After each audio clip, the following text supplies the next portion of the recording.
Our world is old. The sound of the shofar is such an old primal sound. It brings us back to the very beginning. 3 times the shofar is blown, and 3 times it is written in our machzor, Hayom Harat Olam. Today is the birthday of the world. Today the world is born. Our rabbinic sages developed a remarkably sophisticated calendar, a nearly perfect convergence of solar and lunar systems gives us the Jewish calendar we keep to this very day. The rabbis mark time brilliantly, but their science, of course, was limited. By their calculations, our world is 5,774 years old today. And they thought that was very old. There in that window, you can spy Albert Einstein. He's pointing at the cosmos. His 1915 theory of general relativity is the basis for today's understanding that our Earth, as well as the rest of our solar system, is closer to 4.5 billion years old. And our universe is now thought to be 13.8 billion years old, give or take.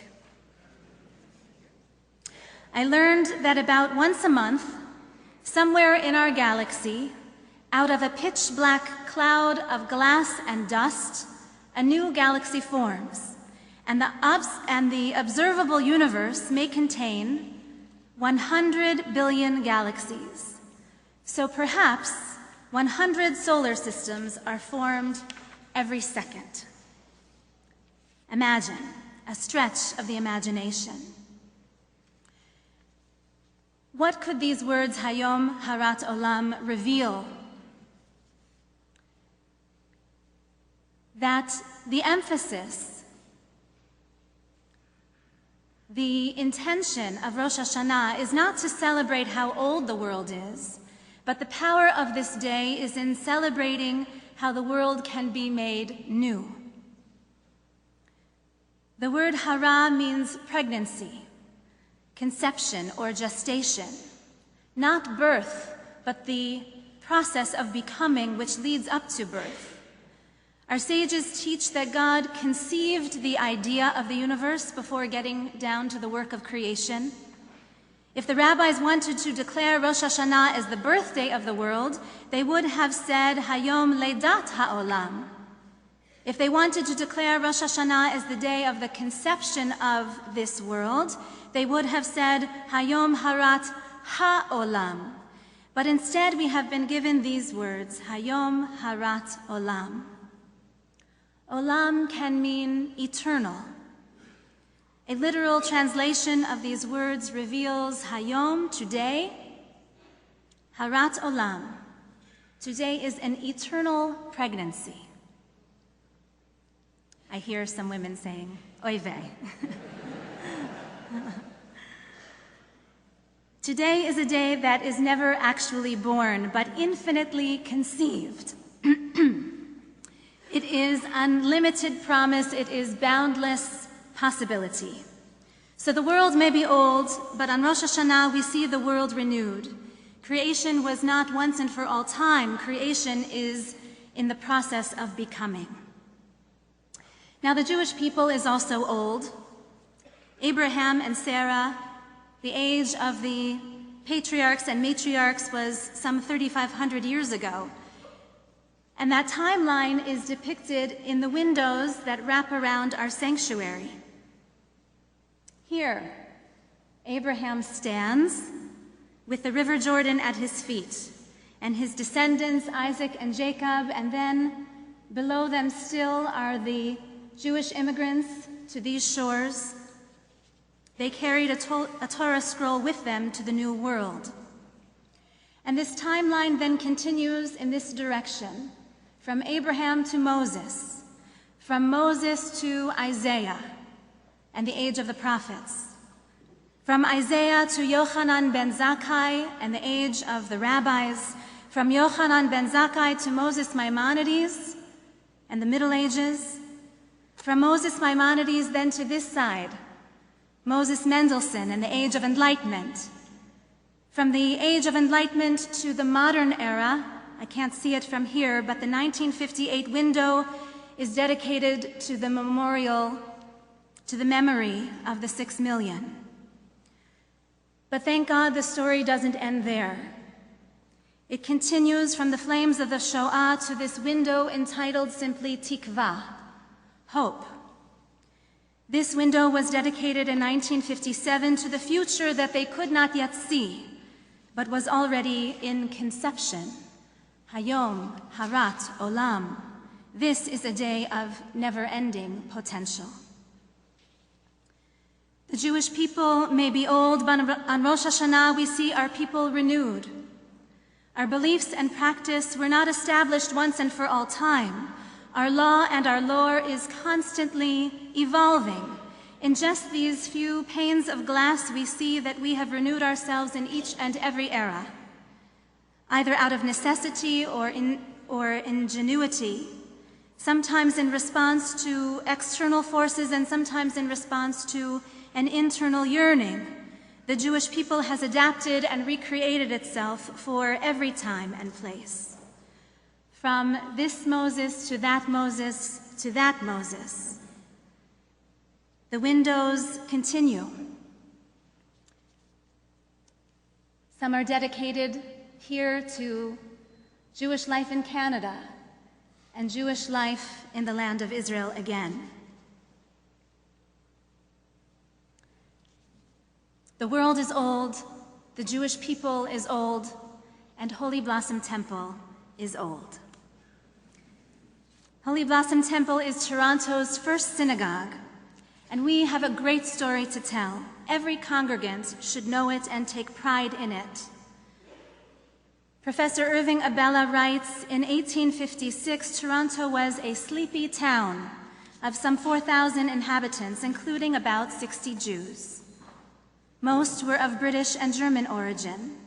But in 1856, the railway reached Toronto with its promise of bringing more settlers, including Jews, to the city. Toronto's male Jewish population grew to about 70. An Orthodox British Jew named Louis Samuel took it upon himself to organize a meeting of 17 men at the home of a recent arrival from Montreal, Albert Asher. And within a few weeks, thanks to Samuel's dynamic leadership, the group raised enough money to rent the upper floor of Coombs Drugstore at the corner of Yonge and Richmond Streets, just in time for Rosh Hashanah services. And astonishingly, those 17 men grew to 100 people. Out of the woodwork they came. 100 Jews gathered for that first Rosh Hashanah service in this city. And this rose window is dedicated to the memory of Louis and Kate Samuels.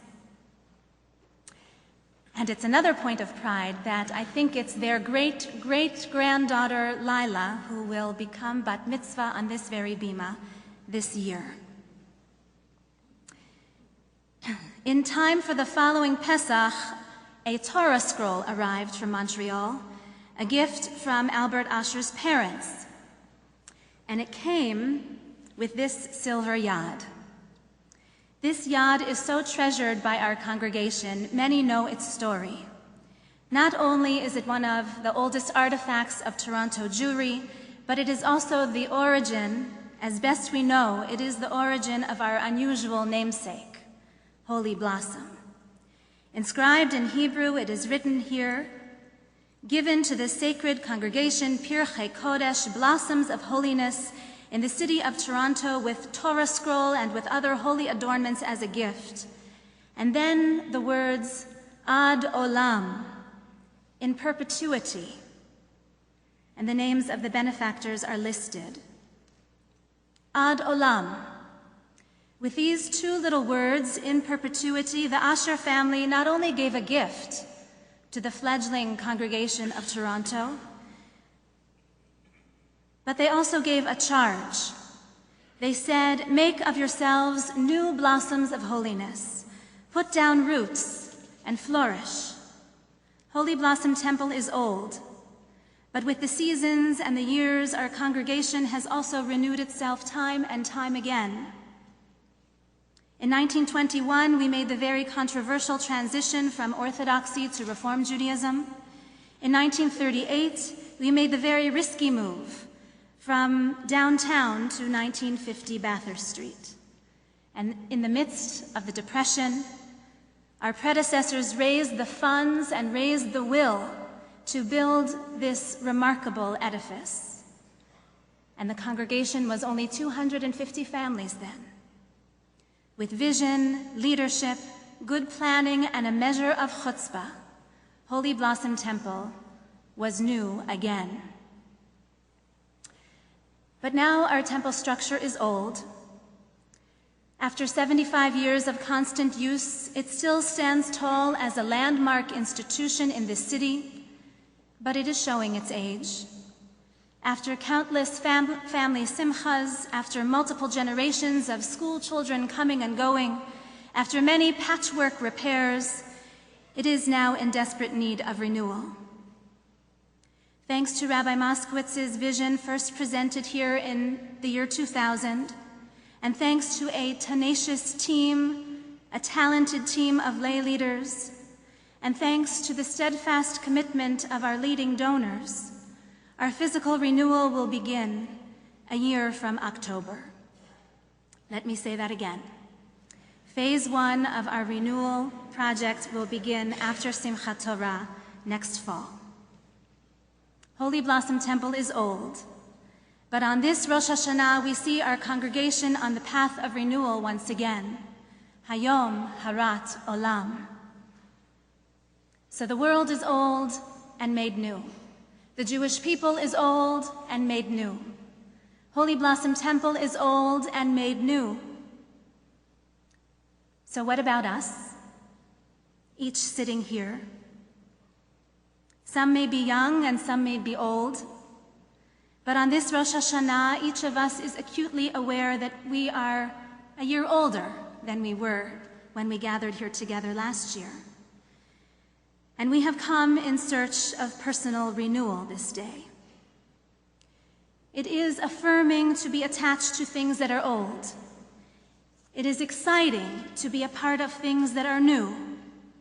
It is honorable to grow old in wisdom and experience. And it is admirable to be young in aspiration and creativity. So let me conclude with one detail about the shape of the shofar. It must be curved like a ram's horn, not straight like an antelope's horn. It must have at least the start of a spiral. This teaches us to turn and to return renewed.